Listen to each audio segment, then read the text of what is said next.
اعوذ باللہ من الشیطان الرجیم بسم اللہ الرحمن الرحیم یا ایہا الذین آمنوا لا تتخذوا اليہود والنصارى اولیاء بعضهم اولیاء بعض ومن یتولہم منکم فإنہ منہم ان اللہ لا یہدی القوم الظالمین۔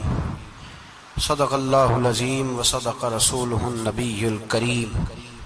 ان اللہ وملائکتہ یصلون علی النبی یا ایہا الذین آمنوا صلوا علیہ وسلموا تسلیما۔ اللہم صل علی سیدنا و مولانا محمد معدن الجود والکرم وآلہ وبارک وسلم۔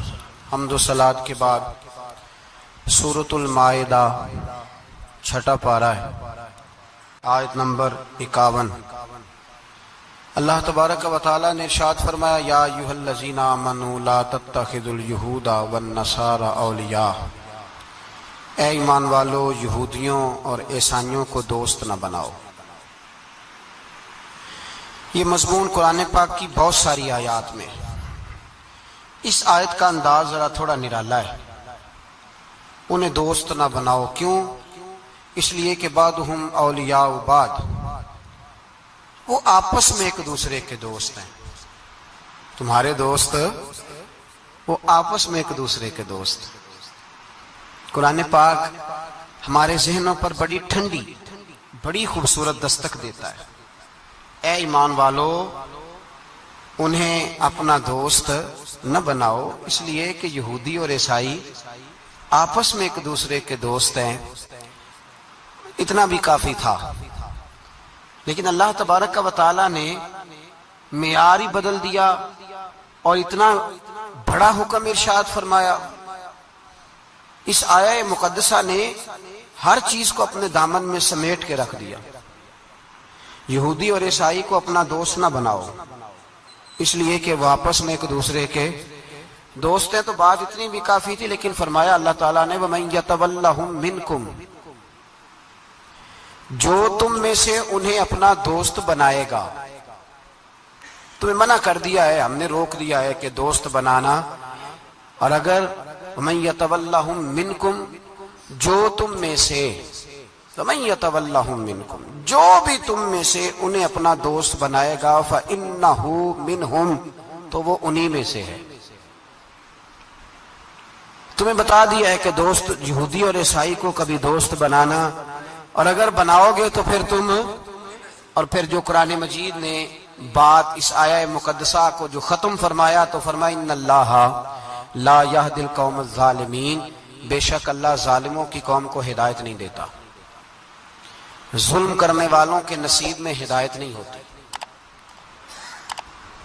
وہ ظلم کرتے رہتے ہیں اور انہیں سمجھایا جائے تو مانتے بھی نہیں، اس لیے کہ ہدایت ان کا نصیب نہیں ہوتی۔ میرے بھائی، دنیا میں بد نصیب ہے وہ شخص جو غلطی کرتا ہے اور پھر مانتا بھی نہیں، اور دنیا میں کم ظرف ہیں وہ لوگ، کم ظرف جو اپنے ظالم ہونے کے باوجود ظلم پر وضاحتیں پیش کرتے ہیں، اپنی غلطیوں کا اعتراف کرنے کی بجائے ان پر دلیلیں دیتے ہیں۔ چھوٹے ظرف کے لوگ۔ اللہ تبارک و تعالیٰ نے فرمایا یہودی اور عیسائی کو کبھی دوست نہ بنانا۔ میرے بھائیوں، میرے بزرگوں، میرے دوستوں، ہمارا دین تعصب سے پاک ہے، لیکن تسلب کا حامی ہے۔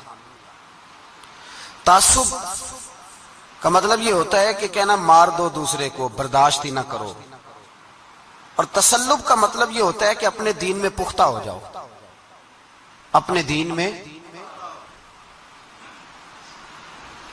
میں پکے ہو جاؤ۔ اب ہم نا ہر روز نماز کی نیت باندھتے ہیں، اللہ اکبر، سورۃ فاتحہ پڑھتے ہیں، اہدنا الصراط المستقیم صراط الذین انعمت علیہم۔ اتنی بھی بات بڑی تھی، کافی تھی۔ اے اللہ ہمیں صراط مستقیم پہ چلا اور ان لوگوں کے رستوں پہ چلانا جن پر تو نے انعام کیا۔ بڑی بات تھی، مثبت بات ہو گئی، منفی بات کی ضرورت نہ تھی۔ لیکن اللہ تبارک و تعالیٰ نے فرمایا کہ جہاں تم مجھ سے یہ دعا مانگو نا کہ صراط الذین انعمت علیہم، یا اللہ ان لوگوں کے رستوں پہ چلا جن پر تو نے انعام کیا، انبیاء، صلحاء، اتقیاء، صوفیاء، اولیاء، جہاں یہ دعا مانگنی ہے نا، ساتھ ایک اور بات بھی تم نے کرنی ہے۔ وہ کیا ہے؟ غیر المغضوب علیہم ولا الضالین، اے اللہ ان سے ہمیں بچا جن پر تیرا غضب ہوا، ان کے رستے پہ نہ چلانا جن پہ تیرا غضب ہوا اور جو گمراہ ہو گئے۔ اب دو باتیں سمجھ میں آئیں کہ مومن کو اپنے عقیدے سے پیار کرنا ہے اور کافر کے عقیدے سے اظہار بیزاری کرنا ہے، ان کے نظریے سے، ان کے عقیدے سے نفرت کرنی ہے۔ کافر کے عقیدے اور نظریے سے، اس کا کیا مطلب ہے؟ تسلب کا مطلب ہوتا ہے اپنے دین میں پکا ہونا۔ دو تین جملوں میں بات سمجھاتا ہوں، اگر آپ کی سمجھ میں آئی تو بڑا بہتر ہوگا۔ دو تین جملوں میں تسلب، پکا ہونا، اس کا کیا مطلب ہے؟ اس کا مطلب یہ ہے کہ اپنی آنکھوں پر جو تم نے اینک لگانی ہے وہ دین کی اینک لگانی ہے، جو چیز بھی دیکھنی ہے وہ دین کی آنکھ سے دیکھنی ہے، جو کچھ بھی تم نے چاہنا ہے، بڑی بات کر رہا ہوں اگر آپ سمجھے تو، جو بھی تم نے دیکھنا ہے دین کی اینک سے دیکھنا ہے، جو تم نے چاہنا ہے وہ دین کے دل کے ساتھ چاہنا ہے، اور جو تم نے سوچنا ہے وہ دین کے دماغ کے ساتھ سوچنا ہے۔ اس کا ترجمہ اقبال نے کیا، کہنے لگے قوم مذہب سے ہے، مذہب جو نہیں۔ قوم کس سے ہے؟ قوم مذہب سے ہے، مذہب جو نہیں۔ اور فاضل بریلوی کہتے ہیں دہن میں زبان تمہارے لیے اور بدن میں ہے جان تمہارے لیے، ہم آئے یہاں تمہارے لیے تو اٹھیں بھی وہاں تمہارے لیے۔ اپنی ہر چیز، ہر نقطہ نظر میں پہلے دین، اس کے بعد کوئی اور۔ کافر کے عقیدے سے ہمارے زمانے میں نا فلسفی، منطقی، ادیب، شاعر، ملنگ، تلنگ، یہ بڑی جماعتیں، کھچڑی ہے، کھچڑی۔ اب وہ کھچڑی ایک نیا درس دیتی ہے۔ وہ کھچڑی یہ کہتی ہے کہ یہ سارے اللہ کو پکارتے ہیں، سارے اسی کے نام ہیں، یہ سارے۔ ہمارے ایک سابق وزیر اعظم نے بھی کہا تھا، ایک نوجوان کی عادت دی ہے گھسی پٹی جماعت نے، وہ بھی یہی کہتے ہیں، ہولی پہ بھی چلے جاؤ، دیوالی پہ بھی چلے جاؤ، ہندوؤں کے مندر میں بھی چلے جاؤ، وہ کہتے ہیں سارے اسی کے نام ہے، جو بت کو پکار رہا ہے وہ بھی اسی کو ہی پکار رہا ہے، معاذ اللہ۔ جو رام رام کہہ رہا ہے وہ بھی اصل وہی ہے۔ وہ بیوقوف ہو، اگر بت کو پکارنے والا بھی کسی نہ کسی رنگ میں اللہ کو ہی پکار رہا تھا معاذ اللہ، تو پھر نبی پاک صلی اللہ علیہ وسلم کو کیا ضرورت تھی بتوں کا مقابلہ کرنے کی؟ تم نے تو سارا دین ہی مشکوک کر دیا، ہر شے مشکوک ہو گئی۔ جو بتوں کو پکار رہا ہے وہ بھی اسی کو پکار رہا ہے، جو رام کہہ رہا ہے وہ بھی اسی کو کہہ رہا ہے، جو پتھر پوج رہا ہے وہ بھی، کیا تماشا لگایا ہوا ہے۔ اللہ تبارک و تعالیٰ تو اتنا غیور ہے، وہ کہتا ہے ان اللہ لا یغفر ویشرک بہ ویغفر ما دون ذلک لمن یشاء، میں ہر چیز بخش دوں گا، میرے ساتھ کسی کو شریک نہ بنانا، میں اس کی معافی نہیں دوں گا۔ اللہ کے پیارے پیغمبر حضرت عزیر، جناب عیسیٰ علیہ السلام کو جب لوگوں نے معاذ اللہ خدا کا بیٹا کہا تو رب تبارک و تعالیٰ نے قرآن پاک کی آیتیں نازل فرمائی، یہ جھوٹ بولتے ہیں، یہ ظلم کرتے ہیں اپنی جانوں پر۔ او بھائی یہ کھچڑی جو پکا رہے ہیں نا ملنگ لوگ، ادیب لوگ، سارے اسی کے نام ہیں، اس کا ایک ہی نام ہے، لا الہ الا اللہ، لا الہ الا اللہ، لا الہ الا اللہ۔ اس کے سوا کوئی بھی معبود ہو ہی نہیں سکتا، سوال ہی نہیں۔ او خدا کے بندے، یہ فلسفہ، اور پھر ہم سیانے بڑے، ہمارے دلوں میں رحمت بڑی ہے، نرمی بڑی ہے، کافر کے حق میں، مشرک کے حق میں، سارے کی اسی کو پکارتے ہیں۔ تو زیادہ مہربانی کرنے والا ہے یا نبی پاک زیادہ رحمت للعالمین؟ حضور نے تو فرمایا بت کے پجاری سے جہاد ہوگا تلوار کے ساتھ، پنڈت اور جوگی کاٹے جائیں گے تلوار کے ساتھ، جو اللہ تبارک و تعالیٰ کی توحید میں کسی کو شریک کرے گا مسلمان اس کے خلاف اٹھیں گے۔ تو کہہ رہا سارے یہ ایک، تسلب نہیں، دین کی پختگی نہیں۔ ہمارے ہاں لوگ مسئلہ پوچھتے ہیں، پاکستان میں جو عیسائی رہتے ہیں نا وہ غریب ہیں، پاکستان میں جو عیسائی رہتے ہیں نا وہ اور جو امریکہ میں رہتے ہیں. پاکستان کے اندر جو لوگ ہیں نا وہ مسئلہ پوچھتے ہیں, کہتے ہیں جی عیسائیوں کے ساتھ کھانا پینا جائز ہے. میں نے کہا امریکہ میں جب رہتے ہو تب کیوں نہیں پوچھتے؟ یہاں تم مسئلہ پوچھتے ہیں نا لوگ, عیسائیوں کے ساتھ کھانا پینا جائز ہے کہ ناجائز ہے, اور وہاں جب تمہیں ضرورت ہوتی ہے پاسپورٹ کی تو عیسائی بی بی سے نکاح کر لیتے ہو. اور پوچھو نا اپنے ملک کے سیاستدانوں سے, پوچھو ان سے کہ تمہارے بچے جو جا کے وہاں روٹیاں کھاتے ہیں تو کون سے ہوٹل ہیں جہاں بالکل جائز تمہارے لیے علیحدہ سے پکتا ہے؟ وہ جو تم نے وہاں رشتہ داریاں کی ہوئی ہیں, تمہارے بچے وہاں رہ رہے ہیں تو وہاں مسئلے نہیں یاد. اگر ایک غریب نالی صاف کرنے والا عیسائی آئے تو اس کے بارے میں فتویٰ ہے کہ اس کے ساتھ روٹی نہیں کھانی, اور ٹرمپ آ جائے تو پھر کوئی مولوی مسئلہ نہیں پوچھتا کہ اس کے ساتھ کھانا جائز ہے کہ ناجائز ہے. ہمارا وہ جو کفر کے معاملے میں اظہار بیزاری تھا, نفرت کافر کے عقیدے سے, ہم کبھی نہیں کہتے کہ عیسائیوں کے مندروں کو آگ لگا دو. کبھی جلوس لے کے گئے ہیں کہ مندر گرانا ہے؟ بولے ان کا گرجا کبھی گرایا ہے؟ ہندو کا مندر, مرزئی کی عبادت گاہ, اقلیت قرار دے دیا, ٹھیک ہے جہاں عیسائی علیحدہ سے اپنا کام کر رہے ہیں تم بھی کرو. لیکن ہم ان کے عقیدے کے کبھی بھی حامی نہیں ہو سکتے. اگر کہیں کہ عیسائی بھی صحیح کہہ رہا ہے, حضرت مریم کو اللہ کی بیوی کہہ رہا ہے, جناب عیسیٰ کو اللہ کا بیٹا کہہ رہا ہے, اور تو کوئی سارے اسی کے نام ہیں, تو یہ بات تیری درست اس لیے کہ ہم تو روز کہتے ہیں قل هو اللہ احد اللہ الصمد لم یلد ولم یولد, نہ کسی کا باپ ہے نہ کسی کا بیٹا ہے, ولم یکن لہ کفوا احد, اس کا تو کوئی ہمساری نہیں, اس جیسا دوسرا کوئی ہے ہی نہیں. تو بھائی جس عقیدے کا تو اعلان کر رہا ہے, جو آدمی تیرے عقیدے کے خلاف چل رہا ہے, اس کو تو نے صحیح کیسے کہہ دیا؟ یہ کیسے ہو؟ تو میرے بھائی اسلام یہ کہتا ہے کہ اساس, بنیاد, نظریہ, تو اپنے نظریے پہ ناز کرے گا, دوسرے کے نظریے سے اظہار بیزاری کرے گا. اور بھائی جاگو اور بس کر دو, جاگ جاؤ. اساس, بنیاد, نظریہ اصل ہے, اور اصل پر سمجھوتا ہو ہی نہیں سکتا. بخاری شریف میں ایک حدیث ہے, بات مضبوط کرنے کے لیے عرض کرتا ہوں.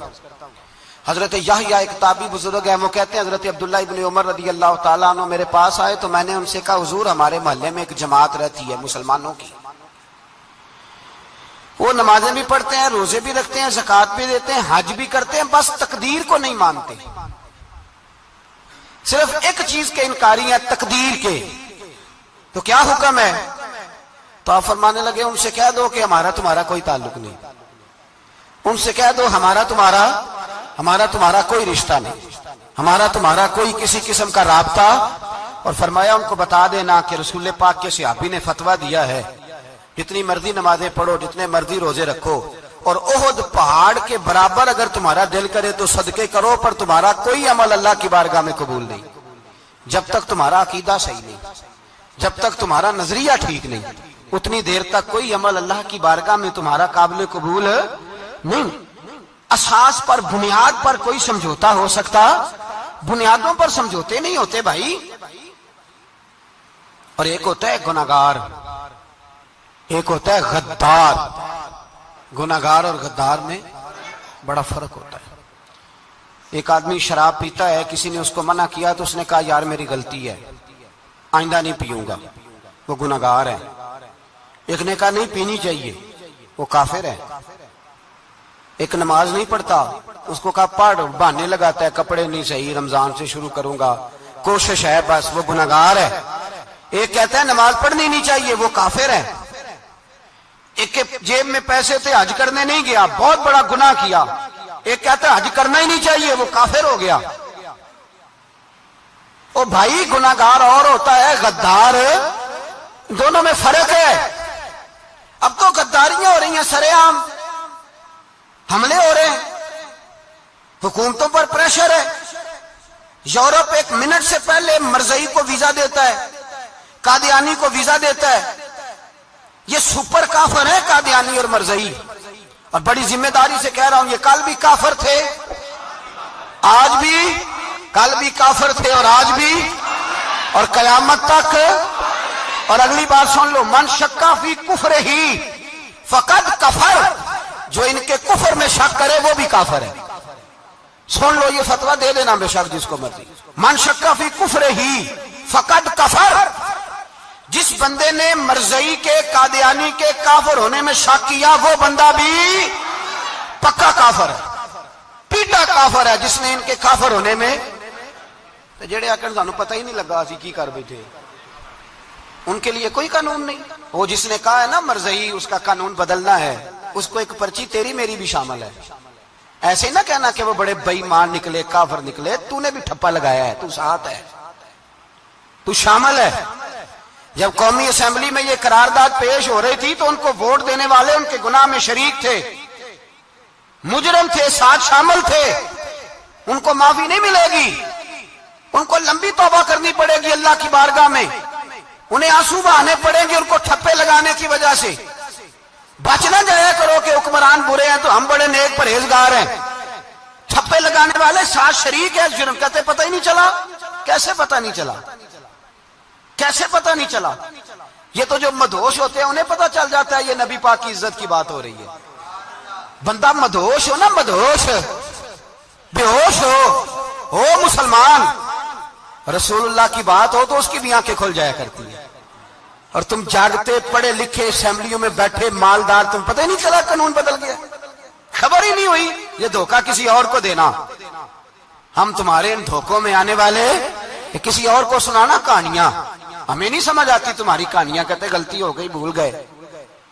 اور وزیر اعلیٰ صاحب کہتے ہیں اس کو نکال دینا چاہیے. کس نے نکالنا ہے نا تماشا. کہتے ہیں اس کو نکال دینا چاہیے جس نے اس قانون میں. تو کس نے نکالنا ہے؟ حکومت تو آپ کی ہے، تو کون نکالے گا؟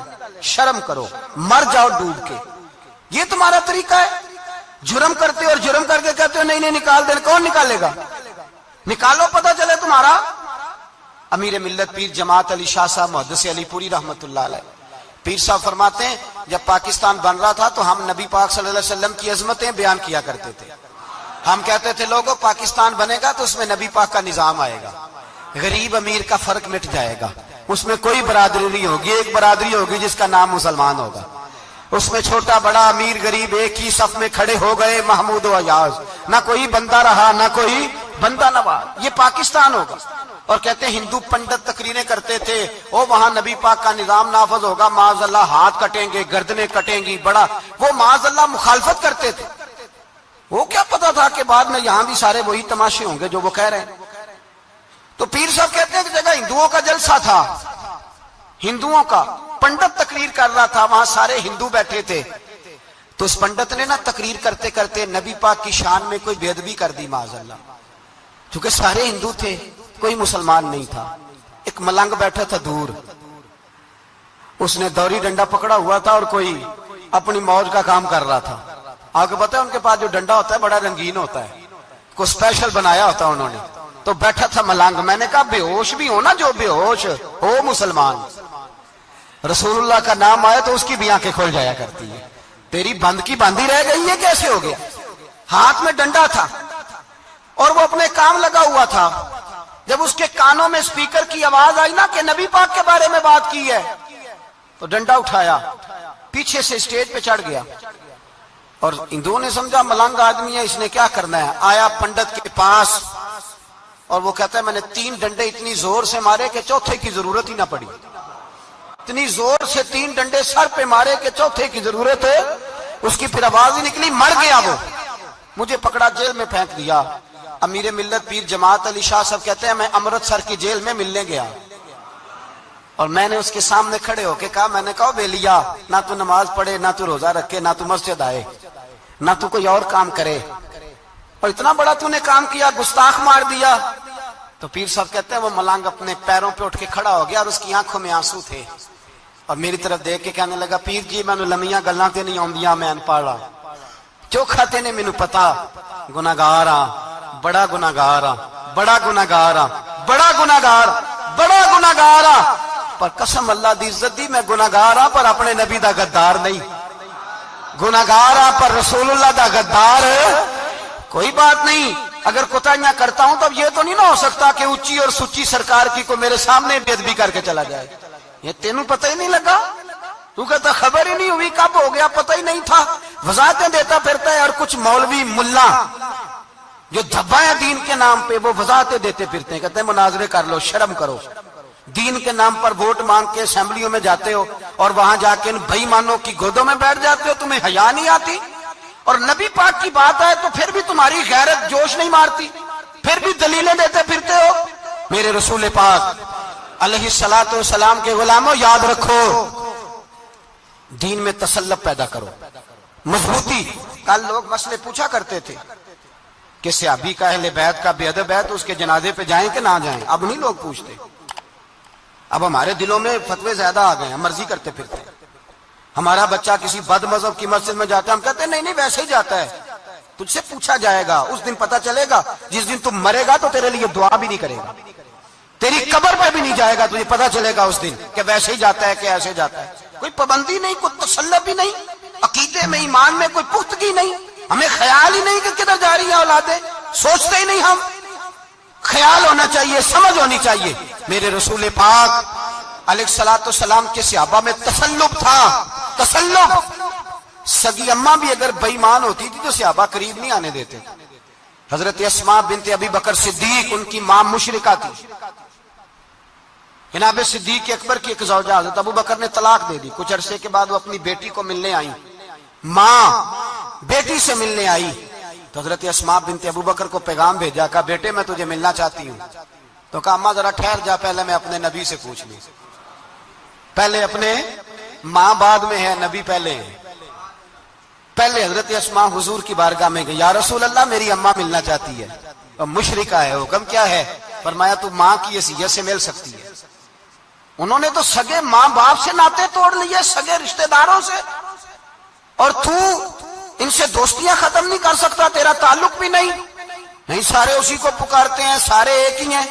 یہ تماشے کسی اور کو دکھانا, یہاں رسول اللہ کے غلام بستے ہیں. ہمارا عقیدہ بڑا پختہ ہے, بڑا پختہ, بڑے پختہ نظریات کے لوگ اللہ نے اس دھرتی کو عطا فرمائے. اس زمین نے بڑے کامل مومن پیدا کیے. بھائی یاد رکھو, رسول پاک علیہ الصلوۃ والسلام کے غلاموں میں اپنے دین کے لیے تسلط تھا, پختگی تھی, کفر سے بیزار رہتے تھے. اگر سب کو ایک میں ایک ہی کرنا تھا تو پھر اتنی لمبی چوڑی جدوجہد, امیر حمزہ کا کلیجہ نکل گیا, کان کٹ گئے, سب کچھ ہو گیا, اور آج تم ان شہیدوں کی لاشوں پہ کھڑے ہو کے کہتے ہو کہ یہ تو ایسے ہی کٹ گئے. مذاق ہے یہ, کوئی مذاق ہے؟ اصل بات بتاؤں آپ کو کیا ہے, دین مفت میں ملا ہے, اور جو شے مفت مل جاتی ہے اس کی قدر نہیں ہوتی. قدر دین نبی دا ایک ہی جانن دنیا دار کمینے, دین نبی دا جانن والے سونگے وچ مدینے. تجھے کیا پتا, تجھے کیا خبر اس دین کی؟ تجھے خبر ہی نہیں. میرے رسول پاک کا پسینہ کتنا بہا ہے. کبھی تیرا پھیرا لگے تو احد کے پہاڑ سے جا کے پوچھنا نبی پاک کا خون کتنا بہا ہے. کبھی ٹائم ملے نا, ملک شام جا اور حضرت بلال کی قبر پہ کھڑے ہو کے پوچھ دین کتنا قیمتی ہے. اور پھر اس سے زیادہ بات پوچھنی ہو نا کبھی تو مدائن جا, حضرت سلمان فارسی کے مزار کے پاس ان سے پوچھ دین کی قیمت کتنی ہے. وہ تجھے بتائیں گے کہ کئی 100 سال لگ گئے نبی پاک کے قدموں میں پہنچنے تک. 100 سال, کئی 100 سال. اور اگر پھر بھی تجھے تسلی نہ ہو تو جنت البقیع میں جا اور سیدہ طیبہ طاہرہ حضرت فاطمہ الزہرا سے پوچھ, ان سے پوچھ بی بی اس دین کی قدر کیا ہے. وہ تجھے بتائیں گی کہ جب دین کے چہرے پہ سرخ رنگ بھرنا تھا تو میں نے حسین کا خون دے کے بھرا ہے.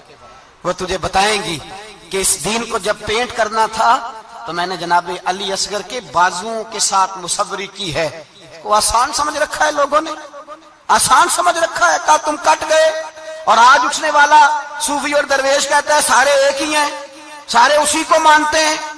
جس سیاستدان کا دل کرتا ہے وہ جا کے مندروں میں پوجا کر آتا ہے, جس کا دل کرتا ہے وہ جا کے ہندوؤں کی ہولی اور دیوالی میں شریک ہو جاتا ہے. سب ایک ہی ہیں. اگر ایک ہی تھے تو حسین کا علی اصغر کیوں شہید ہوا؟ اگر سب ایک ہی تھے تو جناب علی اکبر کیوں شہید ہوئے؟ سارے ایک ہی تھے تو پھر ٹھیک ہے, مست رہنا چاہیے تھا. یہ مذاق ہے اتنی قربانیاں؟ شرم ہی نہیں آتی بات کرتے ہوئے؟ جاگو اور اپنے دین کو سمجھو۔ میرے رسول پاک علیہ الصلوۃ والسلام نے جو دین دیا اس میں تسلب ہے، تسلب، کفر سے بیزاری۔ کتنی بیزاری؟ حضرت ام حبیبہ رضی اللہ تعالیٰ عنہ ام المومنین ہے، یہ ہماری اماں ہے۔ ام، ماؤں کے نام تو بچوں کو آنے چاہیے نا، یہ مومنوں کی ماں ہیں، ابو سفیان کی بیٹی ہیں، حضرت ابو سفیان رضی اللہ تعالیٰ عنہ کی بیٹی، نبی پاک کی زوجہ ہیں، جناب امیر معاویہ رضی اللہ تعالیٰ عنہ کی سگی بہن حضور کی زوجہ تھی، بہت بڑے امیر باپ کی بیٹی تھی۔ مدینے جب آئیں تو نبی پاک کے گھر میں غربت دیکھی، آزمائش دیکھی، کئی کئی دنوں کے فقر اختیاری کے جلوے دیکھے۔ ابو سفیان ایک مذاکرات کے سلسلے میں مدینے آئے اور کہتے ہیں میں نے سوچا سیدھا اپنی بیٹی کے گھر جاتا ہوں، تو کہتے ہیں میں حضرت ام حبیبہ کے صحن میں داخل ہوا تو چارپائی پہ بستر بچھا ہوا تھا اور ام حبیبہ ایک سائیڈ پہ بیٹھ کر تو سوئی دھاگے کے ساتھ کوئی کام کر رہی تھی۔ ابو سفیان کہتے ہیں میری بیٹی کی نظر پڑی تو ام حبیبہ جلدی سے اٹھی، اٹھ کے بستر جو چارپائی پہ بچھا ہوا تھا وہ بستر اٹھایا، لپیٹا، اندر لے گئی۔ بعد میں باہر آئیں تو میں نے بیٹی کے سر پہ ہاتھ رکھا، میں نے کہا بیٹی میں سمجھ گیا ہوں، بستر پہ میری نظر پڑی ہے، لگتا ہے کئی سال پرانا ہے، پیوند بھی لگے ہوئے، تو اس لیے اندر رکھا ہی ہے کہ پرانے بستر پہ باپ کو بٹھاؤں گی، اس لیے رکھا ہی ہے۔ تو بیٹی امیر گھر سے آئے تو غریب گھر میں اس کی شکایتیں ختم نہیں ہوتی، پر دین کے ساتھ تسلب ام المومنین کا، پختگی اور کفر سے بیزاری۔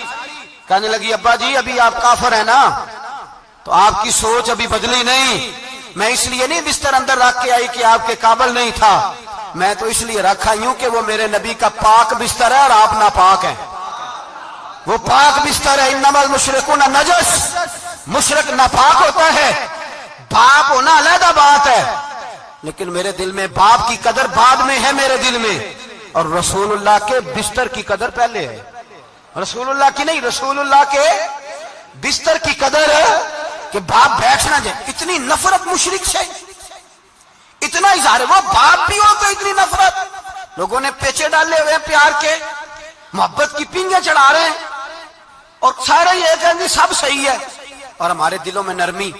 ہمارا اپنا جوان باہر جاتا ہے، وہ یہ نہیں دیکھتا کہ میں جس سے شادی کرنے لگا ہوں نیشنلٹی زیادہ ضروری ہے کہ ایمان، پیسے زیادہ ضروری کہ ایمان، دین زیادہ ضروری کہ دولت۔ عجیب تماشا ہے، بیچتے پھرتے ہیں، فار سیل کر دیا مذہب کو، تسلب ہی نہیں، کوئی خیال ہی نہیں، توجہ ہی نہیں ہماری۔ میرے رسول پاک علیہ الصلوۃ والسلام کے صحابہ جو چٹان تھے دین کے معاملے میں، اپنا پیارا بھی سامنے آتا تھا تو کافر سمجھ کے قتل کر دیتے، اس لیے کہ وہ سمجھتے تھے قوم مذہب سے ہے، مذہب جو نہیں تم بھی نہیں، اگر دین نہیں رہے گا تو کوئی شے باقی نہیں رہے۔ یاد رکھنا، اگر دین نہیں رہے گا، میرے حبیب پاک علیہ الصلوۃ والسلام کے غلاموں کا یہ حال تھا۔ احد کے اندر افواہ پھیل گئی کہ حضور شہید ہو گئے، حضرت انس بن مالک کے چچا تھے انس بن نضر رضی اللہ تعالیٰ، جب افواہ پھیلی نا حضور شہید ہو گئے تو جناب انس بن نضر اٹھے، تلوار پکڑی، صحابہ سے کہنے لگے یہاں کیوں بیٹھے ہو؟ کہا حضور شہید ہو گئے، ہم کیا کریں؟ فرمایا حضور شہید ہو گئے تو ہم زندہ رہ کے کیا کریں گے؟ یہاں کیوں بیٹھے ہو؟ ہمارا جینا بھی مصطفیٰ کے لیے، مرنا بھی مصطفیٰ کے لیے۔ اگر حضور علیہ الصلوۃ والسلام وصال کر گئے تو اٹھو، ان بے ایمانوں سے لڑتے ہیں جنہوں نے مصطفیٰ کو شہید کیا ہے، اٹھو۔ حضرت انس بن نضر میدان میں نکلے، اس طرح لڑے کہ صحابہ کہتے ہیں نہ زخموں کی پرواہ، تیر برستے رہے پرواہ کوئی نہیں، تلواریں چلتی رہی پرواہ کوئی نہیں، ان کے وجود پر نیزوں کے زخم آتے رہے پرواہ کوئی نہیں۔ حضرت انس بن نضر اتنا لڑے کہ شہید ہو گئے، اور جب شہادت کے بعد ان کی لاش دیکھی تو 80 زخم نظر آئے، تلواروں کے، نیزوں کے 80 زخم۔ حضور کے لیے ان لوگوں نے جانیں دے دی، پرواہ نہیں کی۔ یہاں اس مسئلے کو ہمارے ہاں لوگ سمجھتے ہی نہیں۔ ختم نبوت کا مسئلہ بڑا حساس مسئلہ ہے۔ ما کان محمد ابا احد من رجالکم ولکن رسول اللہ وخاتم النبیین۔ ہم ختم بھی پڑھے نا کسی کا تو اس میں بھی ختم نبوت والی آیت پڑھتے ہیں، اس لیے کہ یہ بنیادی مسئلہ ہے۔ ہم لوگوں کو بتاتے ہیں کہ جو مرنے والا گیا ہے نا دنیا سے، وہ نبی پاک کی ختم نبوت کا اعلان کرتا ہوا گیا ہے۔ ہم لوگوں کو یہ بات بتلاتے ہیں میرے حبیب پاک علیہ الصلوۃ والسلام کی 150 کے قریب حدیثیں ہیں کہ میں آخری نبی ہوں، میرے بعد کوئی نبی نہیں ہے۔ 150 کے قریب حدیثوں میں حضور نے ارشاد فرمایا، جگہ جگہ محبوب پاک نے وضاحت فرمائی کہ میں آخری نبی ہوں، میرے بعد کوئی نبی ہو سکتا وضاحت۔ اور ہمارے علماء نے لکھا ہے جو دعویٰ کرے کہ میں نبی ہوں اور جس بندے نے اس سے یہ کہا کہ چل کوئی دلیل دکھا، وہ بھی کافر ہو گیا، وہ بھی کافر۔ کیوں تو نے یہ سوال کیا؟ یہ حساس نوعیت کا مسئلہ ہے۔ میرے رسول پاک علیہ السلام کے غلاموں نے ایک پیغام دیا ہے ہمیں، اس پیغام کو یاد رکھنا۔ حضرت سعد بن ربیع رضی اللہ تعالیٰ عنہ کو احد کے میدان میں اتنے زخم لگے کہ اٹھا نہیں جاتا تھا۔ نبی پاک صلی اللہ علیہ وسلم نے فرمایا جاؤ کو میرے سعد بن ربیع کا پتہ کرو وہ کہاں ہے۔ صحابہ آئے تو فرماتے ہیں جب ہم ان کے پاس پہنچے تو ان کی روح پرواز کر رہی تھی، آخری لفظ انہوں نے ادا کیے، کہنے لگے ادھر آؤ صحابہ ادھر آؤ، میری وصیت سن لو۔ ہم قریب گئے، ہم نے کہا شاید بچوں کے بارے میں، اولاد کے بارے میں، گھر کے بارے میں کوئی وصیت کریں گے۔ تو حضرت سعد بن ربیع نے وصیت فرمائی، کہنے لگے جا کے نبی پاک کے غلاموں کو میرا پیغام دے دینا، جا کے امت مسلمہ کو میرا پیغام دے دینا کہ مسلمانوں اگر تم میں سے ایک بھی زندہ ہوا اور نبی پاک کی ناموس پر کوئی حرف آیا تو پھر اللہ کی بارگاہ میں تمہارا کوئی عذر قبول نہیں کیا جائے گا۔ یہ میرا، یہ میدان احد میں سر سے لے کر پاؤں تک زخم لگے ہوئے ایک صحابی کا پیغام ہے امت مسلمہ کے نام۔ حضرت سعد بن ربیع رضی اللہ تعالیٰ عنہ فرمانے لگے میں مرتے وقت مسلمانوں کو پیغام دے کے جا رہا ہوں کہ اگر حضور کی عزت پر، ناموس پر، نبی پاک صلی اللہ علیہ وسلم کی ذات پر ذرا سا بھی حرف آیا اور مسلمان زندہ ہوئے اور پھر اگر وہ سمجھیں کہ ہمیں اللہ کی بارگاہ سے معافی مل جائے گی تو یاد رکھنا رب ہر بات معاف کرے گا، اس بات میں تمہیں اللہ معافی، اس میں تمہیں یہ پیغام دیا سعد بن ربیع نے اور امت کو سمجھایا کہ ہر بات میں کمپرومائز کر لینا، رسول اللہ کی ذات کے بارے میں کمپرومائز نہ کرنا۔ جب سے مرزائیوں کو ان سپر کافروں کو اقلیت قرار دیا گیا ہے، اس کے بعد کسی مرزائی کی عبادت گاہ جلائی ہے مسلمانوں نے؟ بولیں کبھی کسی مرزائی کے ساتھ مسلمانوں نے کوئی ظلم کیا ہے بعد میں؟